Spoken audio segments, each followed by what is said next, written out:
Farmers have been challenged to embrace organic farming to restore their farmlands and improve yield.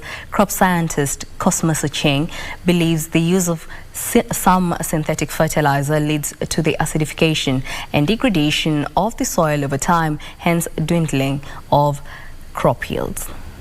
An agricultural expert is calling on farmers to embrace organic farming to enjoy overwhelming demand of food grown through the practice as opposed to synthetic farming.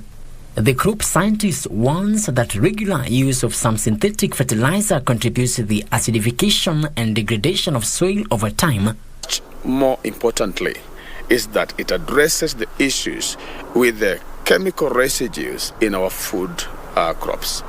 We have very acidious chemical applied in the soil in the name of fertilizers, in terms of foliar and pesticides. They're really dangerous because they really affect our well-being by introducing and interfering with the biological operation of our bodies that result into very adverse, what they call the lifestyle diseases.